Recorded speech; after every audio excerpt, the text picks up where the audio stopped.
Hey, it's FMT100. We're in Unit 2. This happens to be tools, and we're starting off with a classic. This is the open end wrench. So, open end on both ends. Notice they're kind of offset. That allows you to get in and turn and still be able to get to the next, what they would say, flat. So, this way you're not literally turning yourself into a corner.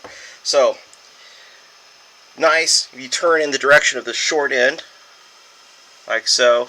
And the only drawback is every time you make contact, you're only going to make contact with 2 points. So this style, the open end, tends to run the risk of stripping out nuts and bolts really easy. So that is its biggest drawback. The good news is you can still get to a nut or bolt even if you have a long piece of all thread and you're trying to tighten up a nut. You can get this tool on it easily. Even if it's a really tight place, you can usually get this tool in. The only drawback, once again, is the fact that you're only making contact at 2 places. So to fix that, they came up with a box wrench. In this case, we've got closed both ends, and much like its predecessor, the open end, or the classic monkey wrench, we've got 2 different sizes here. This one happens to be metric, so this is 15 millimeter on this side, 17 on this side, and kind of nice because this side for our box is 5/8 and the other end is 11/16. So the little offset allows you to get flush on the surface and still have room for chubby little fingers like mine. So that's the good news there. Notice this one, it's flat. So if you've got your nut or bolt flush, you may have problems trying to get your fingers in. So box, really great. You're actually making contact with all 6 points on a nut or bolt, so you reduce the risk of stripping it out. The catch is you have to be able to take this and put it over. If you've got way too long of all thread or a bolt body, you may not be able to get this on. Kind of a drag, if you ask me. It happens. So what happens if you want the best of both worlds? Well, then you go to a combination. This one, it's still offset. Notice we still got a little offset, so we can turn, and once again we're going to turn towards the short end. This way we can still turn, get our flat in, and still be able to come back and still get that flat. If we happen to be in a place where, like I said, long all thread, so our bolt body is really long and our nuts way at the bottom, you can still use the open end to get that done. Now, if you still have the opportunity to just be able to place this right on the nut or bolt, awesome. So we have a box end here, and this one doubles also as a ratchet. So once you got it on, you don't have to take it off to change, you just ratchet away. So this is a nice transition. You've got the best of both worlds. The only drawback with this one is the only piece that is offset is the box end. Our open end is still flat, so I try to use the box end as much as I can, just because, once again, I can still get chubby fingers underneath, and the ratchet is the cat's meow. But if I need a regular ratchet, I can still grab a regular ratchet body like this one. This one happens to be a 3/8 inch. 3/8 inch is the size of our socket nub right here, our nub, ratchet nub. And that stub goes in this hole, which is obviously going to be 3/8 inch as well. And here we go. So we got our ratchet handle ratchet. This is the socket, and this happens to be a deep socket. So that way, if I had a long bolt body with the nut at the bottom, I could still get this on and be able to remove that nut. I like to use the deep sockets just because for most of the electrical installations I did, I always needed it because I was putting on all thread or really long bolts, and the deep sockets always came in hand. When I'm doing mechanic work, I bounce back and forth between both deep and regular shallow. So, and some ratchets, while we're on the topic of ratchets, when you want to take the socket off, some of them have a button. You push on the button and then your socket will come off. So we got a little ball bearing there. In this case, it's held in place by the button. You can pull as much as you'd like. It won't release until you push the button.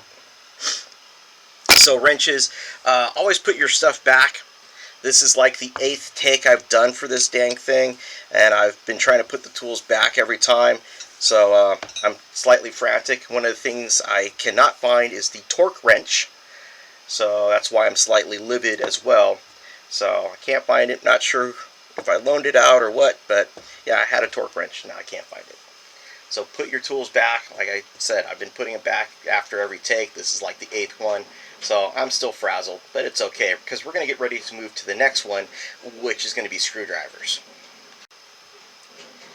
Hey, we're on screwdrivers. Yes. You get to use these a lot too. You get to use ratchets and wrenches a lot. You'll use screwdrivers a lot too. So this happens to be a stubby screwdriver. Quit chuckling. Size does matter. So this one happens to be a multi-tool or a multi-stubby. So we've got our Phillips. Alright, and if we pull the little bit out, then we've got a flat. And we can pull it apart again. And we've got a smaller Phillips. This one's almost a Princeton Reed, but not quite. And then we've got a larger flat. And I know this sounds weird, but this actually stays in my pocket while I'm on the farm. So I tend to leave it in this configuration with the larger Phillips bit out, and then it goes in my pocket, and it tends not to go into my thigh or anything as easy. So we've got a good example of a square shank screwdriver. This happens to be a flat blade, and if you go along the shank, that sounds really wrong, it flares. So this is our standard tip. There's another tip what they call a cabinet, and that's just straight, all the way straight, and that allows you to get into the really tight areas where they tend to put screw assemblies.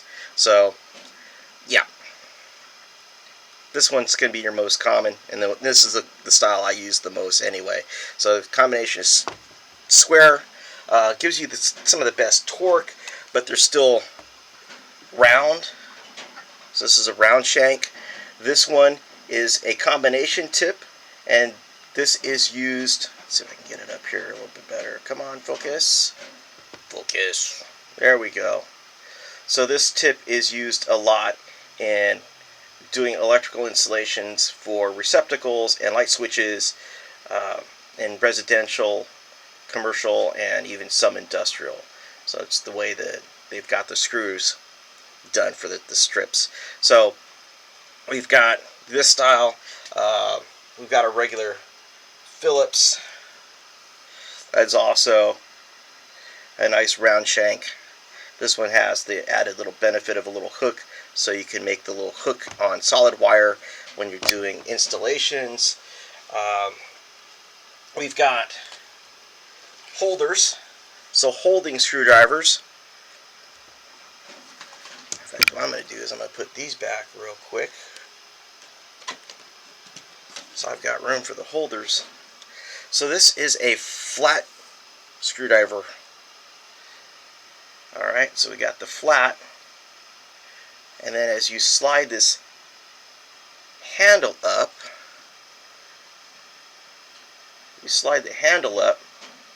the two pieces slide over each other, and that holds the flat bladed screw in place. So these are really nice. You notice the long handle. If you've got some distance to go, horizontally, it's always nice to have the screw to stay on the tip of your screwdriver, and this is the way it's going to happen with a flat bladed screw or slot screw. If you have a Phillips screw, you could use a holder like this, and what happens here, see if I can get the good light here, probably not, it's black on black. This cover slides past our tip, you put the screw in, and then you allow the holder to slide back down the screwdriver, and the tip goes into the screw, and the screw is held in place by this cup. So you start the screw, you slide this off the screw, and then you continue to put the screw all the way home. So holding screwdrivers are awesome, especially once again if you've got some distance to go and you don't want to drop the screw. Best way to go. There are ratcheting ones. I don't have an example of a ratcheting out here, and it's just going to be like a regular ratchet. Once you get the screwdriver set into the screw, you keep pressure on it and you just twist and it'll ratchet, and you can change the direction to either loosen or release. There's also magnetic holder. I am not as big a fan, but it does have its place, so that's the good news there. And then for offset, I can't find my small offset, and it is nothing more than a combination, well, it can be a combination of either flat or Phillips. It'll be flat on one side and Phillips on the other, and it's done at 90-degree angles. More common, you'll see it's flat and flat, and the flat is offset by 90 degrees, so that way you can twist it around and then really flip the screwdriver over so that you can continue to unscrew in really tight conditions. So that's it for screwdrivers. Let's get on to pliers, if that's alright. So here we go, pliers.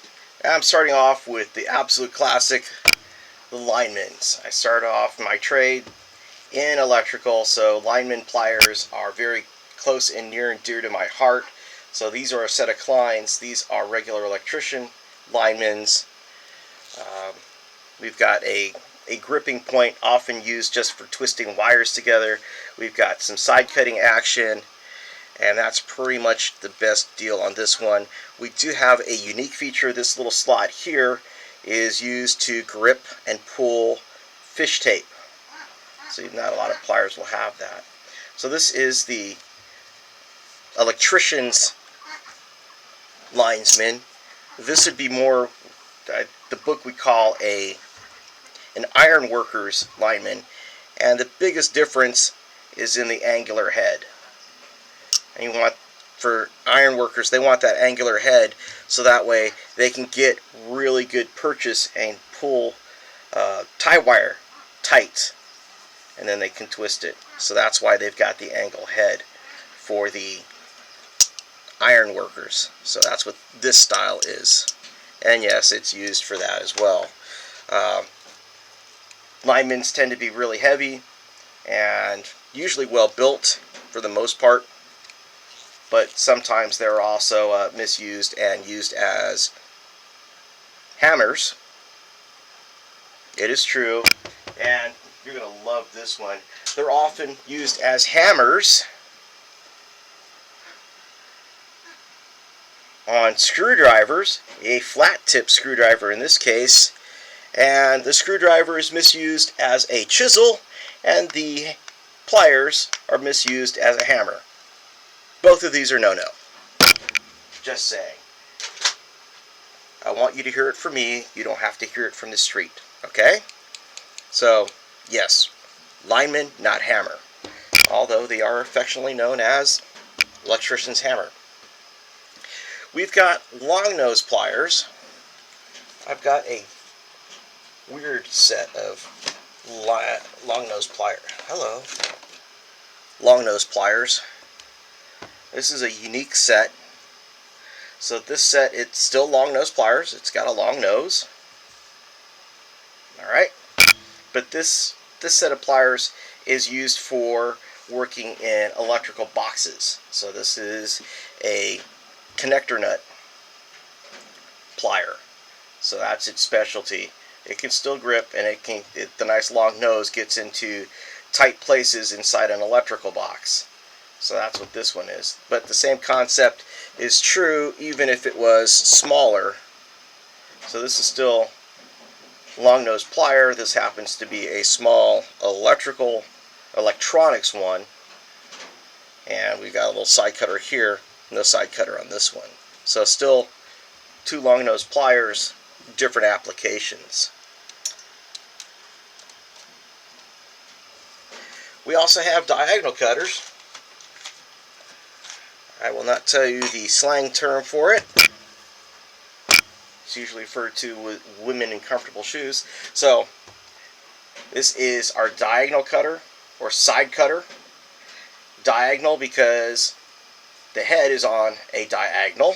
You notice we're nice and flat here, and now we go off. And this is a great benefit because now we can trim stuff really close to the surface. We can trim stuff flush. So that is actually a desired feature. And once again, even if the head's flush, we can still get chubby fingers underneath the handles. So we've got this size of side cutters, smaller electronic size side cutters, same principle, and they are all over the place. Now we're getting into some even more fun ones. I gotta make sure I put those back in the appropriate place. Here's a combination. So we've got side cutter, ISK, and this one is also a crimper. So you use this to crimp terminals,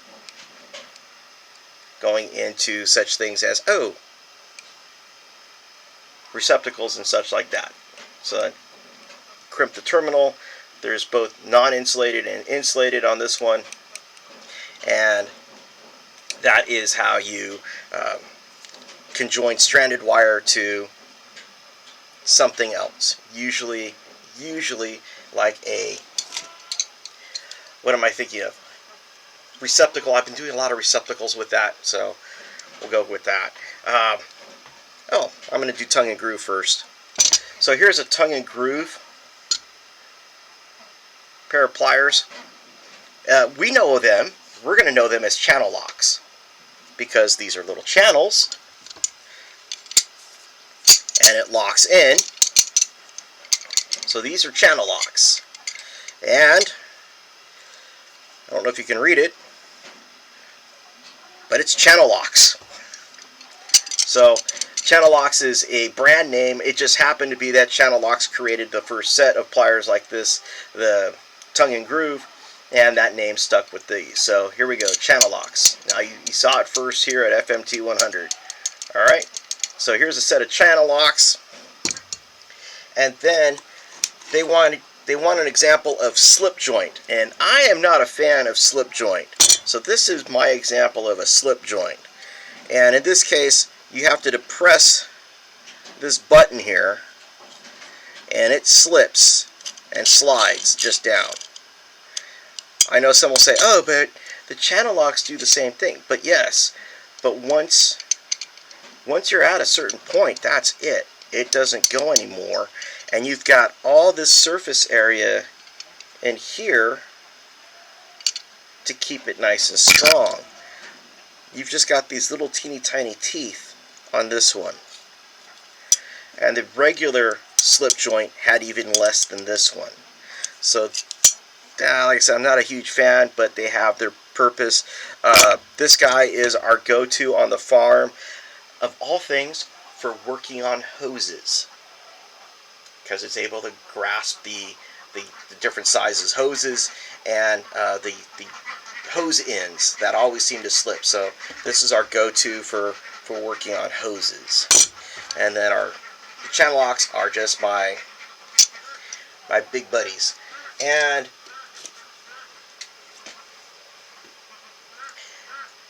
be honest, I forgot to grab a set of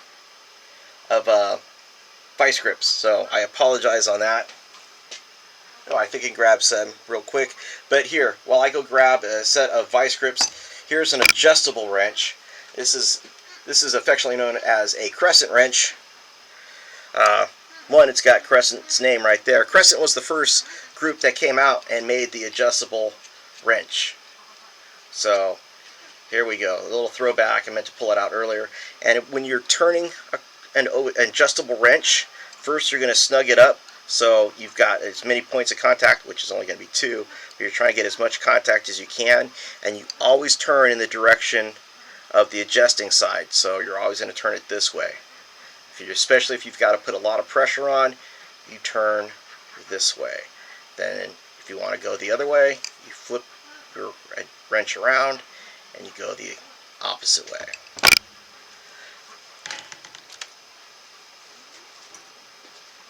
Oh, good gravy! Way the hell back here.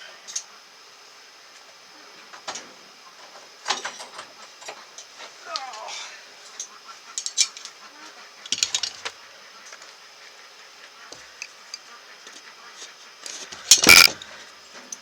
And I digress. There is also another set of slip joint pliers, and that's this style here.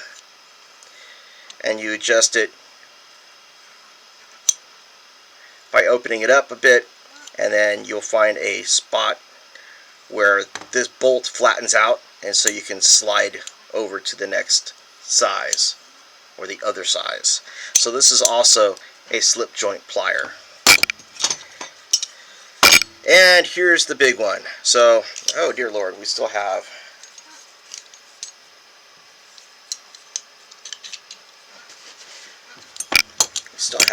gunkies in this one. Oh, and it got some. Well, these got wet and I didn't know it. Come on, focus. Focus. So here is our vice grips. This is what they look like. You open them up here. You can adjust the tension right here. And somewhere along the line, these got dirty and wet. So I'll have to recondition them. Rather a bummer. While I get set to do that, I'm going to reset, so I'm going to pause it. Be right back.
So here we go.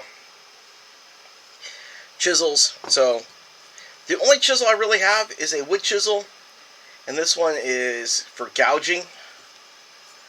So here's the shape to it. It's a little half round. And this is the only chisel I really have. There are other chisels out there. And this one, once again, I live on a farm, so I've got mostly farm tools. So, but you can kind of see where they're all going to share a place anyway, even when a different type of facility. So here's a wood chisel. I also have a lot of different size drifts. So a drift pin or a drift punch like this one, it's got a small little end, and you place this on the pin that you want to drift out, and then you tap with a machinist hammer and you tap this out. If you had a larger pin, you use a larger drift, and once again you would tap on this side and use a larger hammer and drift it out. There's also punches, and you would use to typically mark and or make a hole. In this case, this is a center punch, and this one you don't use a hammer, you just push down on it, and this is for marking or scoring where you want a drill to go. So that is the good news there. So no hammering required on this one. Awesome. And we also have files. So get the center punch out of the way. So I've got a regular flat file. Alright, so a nice thin flat. Note this is going to be a single cut because we only have one set of diagonals. Alright, and I use this one a lot. I've got a triangle one. Also, once again, look, it's a single cut. And let me find the rasp real quick. So, no rasp, by the way. Thought I knew where it was. I don't. So, one of the things you're going to have to worry about with files is every once in a while they will become loaded up. And the easiest way to unload and get your file so it's ready to be put back in service is clean it. And in this case, this is a brass brush, and all you're going to do is go in the same direction, same angle as the cuts, and you're just going to pull all the metal shavings out. That's all you got to do, and that will clean out your file and get it ready again. There's also what's known as a file card, and that does the same thing as a brush. So little care and maintenance there for files.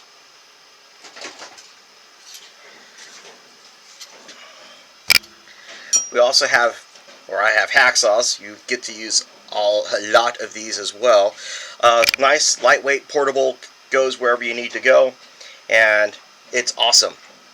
The catch is yeah, they typically come in different size length blades. This one is somewhat adjustable. This is for the larger blade size, the full 12-inch. So the catch is depending on the number of teeth, the teeth count will determine what type of material that you are going to be cutting through, as well as the tooth set. So typically I'm using a bimetal blade because for the most part I'm cutting a lot of electrical conduit. So that's where my focus is for everything. This one's got a pin on each side. The hacksaw blades have a hole on each end, and you put the holes where the pins are, and away you go. And here's the tensioning rod, which pulls the front end back, away, so we can get the proper tension. And that is the way to keep the hacksaw blade straight, so it doesn't warp and twist. Some other hacksaws don't allow proper tensioning, and that's going to cause you nothing but grief. When you put in a new hacksaw blade, remember, it cuts weird. It cuts on the downstroke. So you're going to be pushing, not pulling. So a hacksaw blade cuts on the downstroke. So you're going to want the teeth set that way. And let's see if I can get the teeth up here. Barely. You can see the can I do it? No, I'm gonna. Yep, there we go. So you notice that the teeth are sloping this way, and then I've got the flats. The flat end is towards my thumb, and then the angled end is going the other way. And I have to be careful. I'm not wearing gloves, and this is still sharp. So, and I've got most of my teeth in place, and they look still relatively in good shape. I've got a couple dull ones. This is still a serviceable blade. When you use a hacksaw, cut with the entire blade, please. There are individuals I see that only use this much. Literally, they go like this.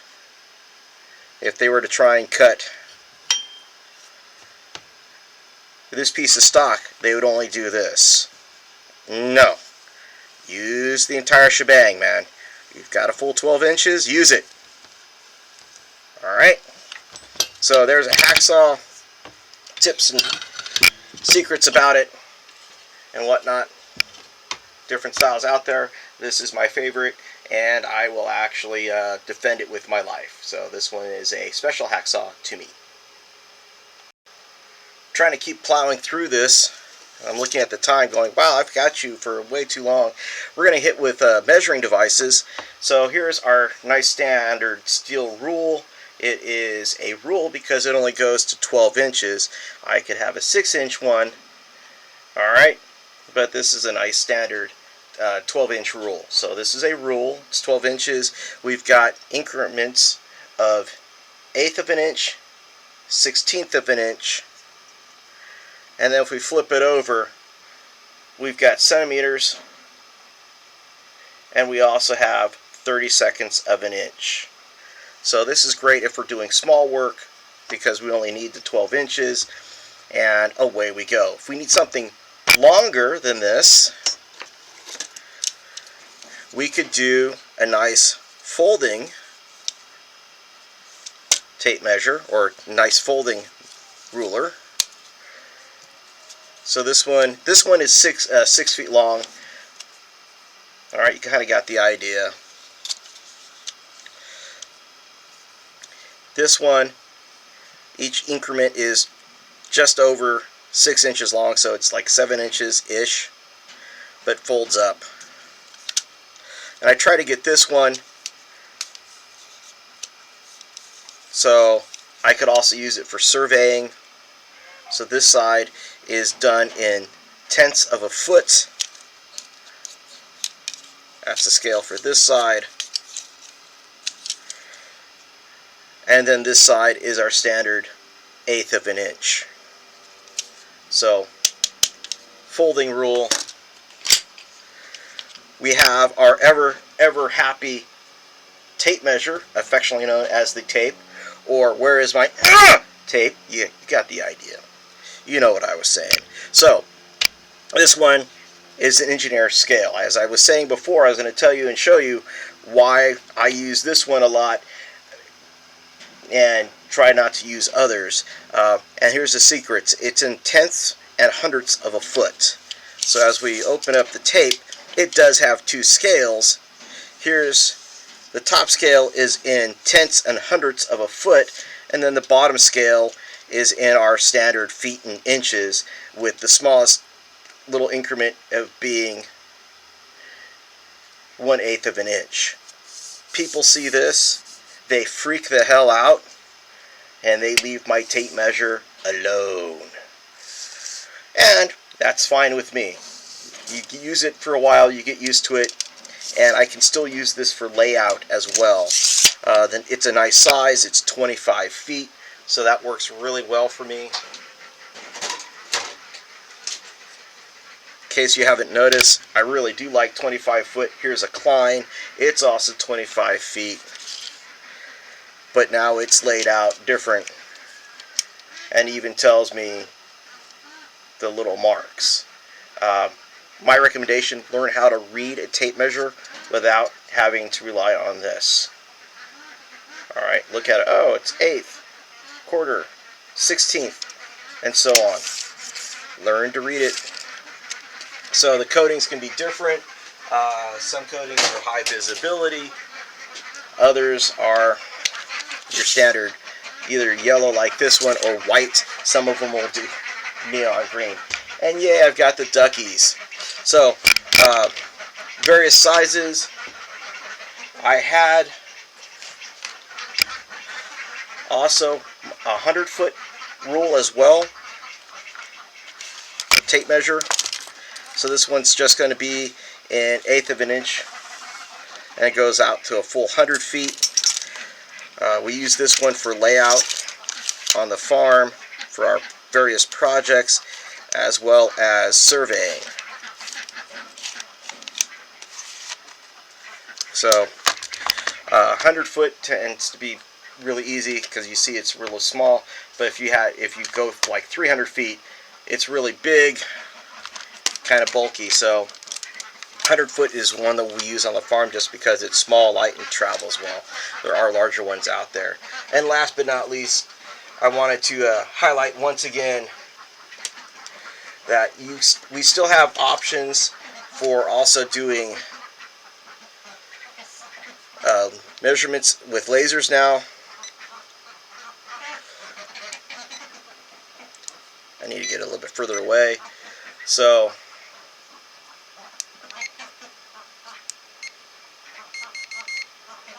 we can get it, and this one is doing in inches, so it's 29 and what is it here? 13.13, so 1300ths of an inch. So we can still do laser measurements as well, and that's going to probably be more and more common as we keep going, and these prices just keep coming down on these items. So just to let you know. Alright, so there's a bonus. And keeping the movement going, let's get up for power tools. So here we are. So on the farm, we don't use too many corded drills anymore, and my corded drill is currently buried, so I'm not even going to worry about it. I've got two different types. I've got your regular standard one, and I've got a hammer drill. So both of them are buried, not digging them out. My apologies. Deal with it. Look up on YouTube hammer drills and corded drills, and away you go. But what I will show you is the stuff that we use all the time on the farm, as well as all the time that I've used in the field. So these are our two, gosh, these guys are our backbone right now on the farm. So this happens to be a Porter cable, and this happens to use a 24-volt battery, so that gives us the best power, the best oomph, if you will, for really heavy-duty jobs. If I have to do any heavy-duty drilling, then I will dig out the corded drill, but I don't have to do that all that often, so Porter cable has come in really, really handy. It's small, light, travels well, really easy, nicely balanced. This is our keyless chuck. Here is an impact driver. Not so much drill, but everybody thinks it is, so that's why I brought it out. And this runs on 12 volts. It's the M12 series from Milwaukee. So this also is our backbone as well. And if you're curious, the battery pack, you can get a battery pack that's larger, and what that's going to do is that's going to maximize your run time. It won't give you any more power, it won't give you any more torque, but it will allow you to run your tool longer. And they do make larger batteries even for the Porter cable. So just so you know what's going on with that. The fun news is, for Porter bands, I don't have a Porter band yet. So that is something I am working on. And there is one more thing I want to showcase real quick while we're still on the topic of drills. So one of the things that the book goes over is chucks. So I showed you a keyless one. You're like, well, what's a keyed chuck? Well, a keyed chuck looks like this, and I don't think even that's going to be too big.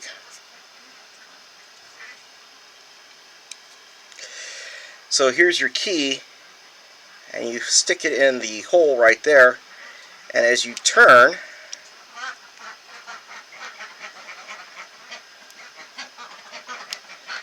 oh, come on. So as you turn the key, it's going to open up the jaws. I'm beginning to see why this one was taken out of service. It allows you to put your drill or whatever bit you're going to put in.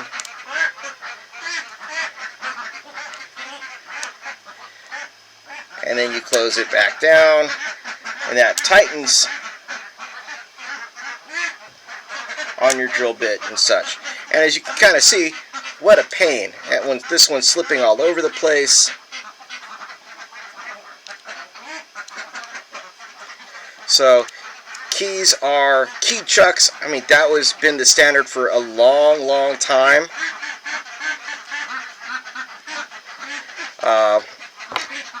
But one of the drawbacks is you can lose the keys, so you end up having a collection of keys just for your drill. So that's the reason why keyed chucks are going away, and they're using the clutch style like this, or even for attachments on the impact stuff is just this quick inset and release. So these are really nice, and I'll even take the keyless chucks, just so you know. So I led off with reciprocating saws with a skill saw, and this is what a skill saw looks like. This is made by Skillcraft, or Skill now as it is known, and they were one of the first that did a reciprocating scroll saw. And a scroll saw is identified by its thin blade. So this is a narrow blade. So this is narrow. It's not very wide, and I'll show you a good difference in just a moment. With this blade, you can make really tight cutting curves, and so you're scrolling, and that is the benefit of this one. This has got some other features as well, but its main action is straight up and down, and that's the benefit of this guy. So if you need tight curves cut in relatively thin material, this is your go-to. Do me a favor though, when you're messing with blades, when you're changing the blades, this is unplugged. Alright, will you do that favor for me, please? Because back in the day, these were really a pain in the butt to do. You had to undo a set screw and everything else. Nowadays, it is literally pushing up a retainer and the blade comes out. But even then, unplug it.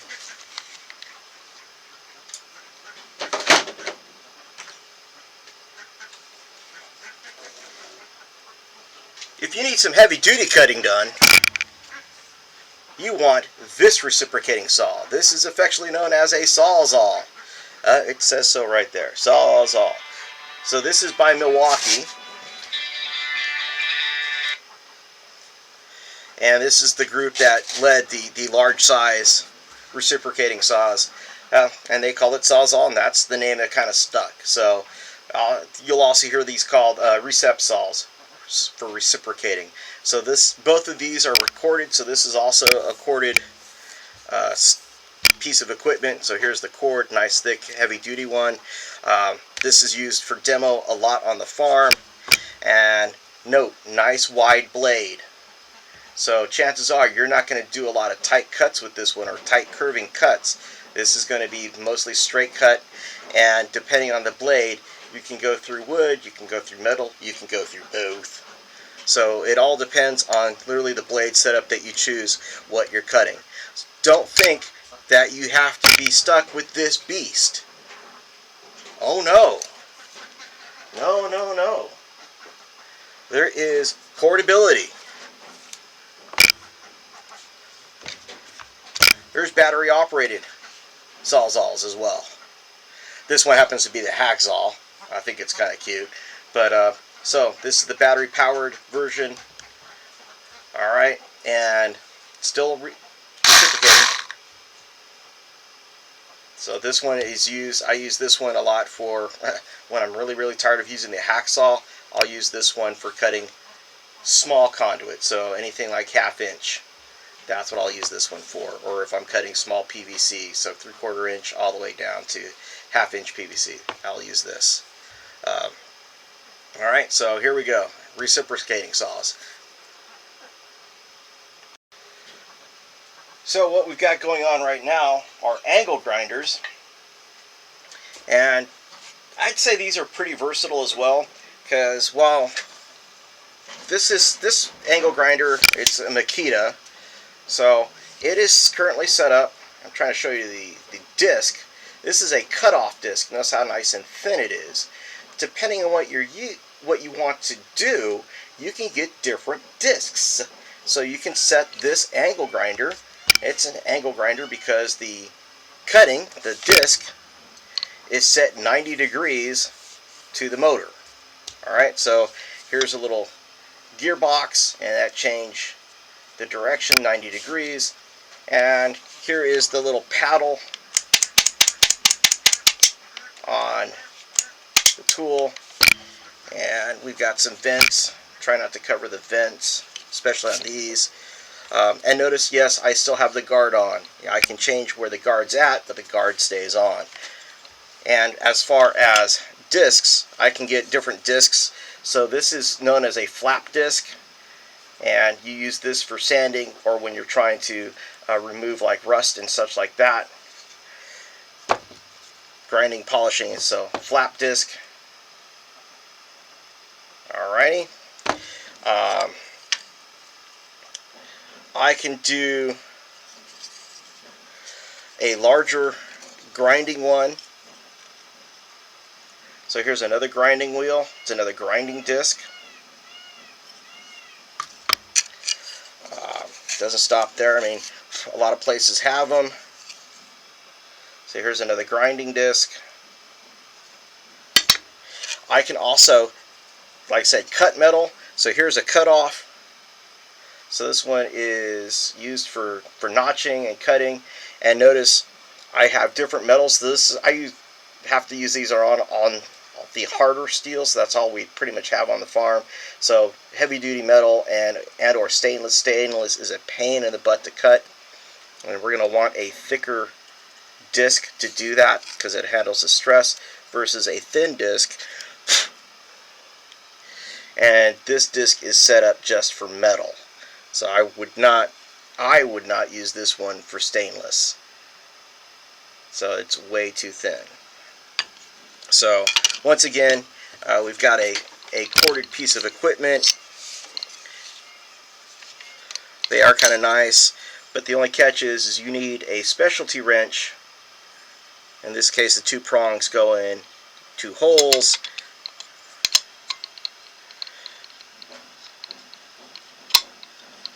And you loosen up. And there is a catch on the gear head that you have to push in to keep everything in place. You loosen it, change out what you want, and you tighten back down. Losing your wrench causes a very bad day. Just saying. So, a corded tool, it's corded. Please note that it was unplugged while I was messing with it. But do not think that you are stuck with using just a corded tool, because there's still battery powered ones. This case happens to be a Milwaukee. This is more set up as a cutoff, not so much grinding, but you could still flip it over and still do grinding as well, but you have to get the proper discs. In this case, this disc is set up as it's a nice thin one. This is a cut-off disc, and I use this one for cutting up angle iron. So this goes a lot faster than, let's say, a hacksaw. And if I was to change out the disc on this one, battery comes out, and now it's safe to work. So here we are. We are in the home stretch, literally, and this is circular saws. This is the most common style of circular saw you're going to see. This is our standard. This happens to be my wife's. This is a Black & Decker. My wife also has another one. I want to say that is either Milwaukee or something like that. So this is the way they are set up. Once again, a circular saw is nothing more than a portable table saw. And we've got a nice platform or a base that rests on the wood we're cutting. We can set the depth for our cut, and we loosen up our shoe for that plate, and we can change the depth of cut. And you measure the depth of cut from the bottom of the plate to the tip of your blade. And yes, I'm being delicate because it is a sharp blade. So, typically you want to make sure that guard covers everything. And I try to keep it up like this as much as I can when it's being stored, so I'm not putting a lot of stress on everything. I also want to make sure the cord stays out of harm's way. And I always check the cord to make sure that there's no nicks, kinks, or anything like that. And when I'm using this, I tend to, well, always be careful where that cord is at. That is one of the biggest problems you'll see. Really great general purpose. You could do a lot of different things and make some really interesting cuts. Great for shortcuts. I like using this one for shortcuts, but if I've got to do really, really long cuts, like if I'm going down an entire length of plywood, and that's the kind of cuts I'm going to be doing a lot all day, I break out my circular saw. And now that I've got my hands full, and I've got all my cordage in the way, so this is mine. I have to flip it around here.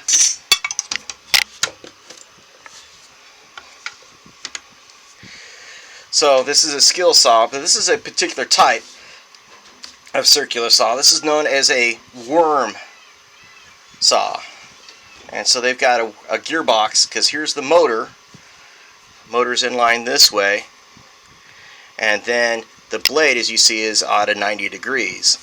So this is great if I want to go through, like I said, making really nice straight cuts. This is the cat's meow, because I'm not really torqued all that much. I really like the saw. It still has the same features. You can still adjust it and everything else. So this is my preference. I also like it. I like the footprint. It's much longer than the other base. So different styles out there.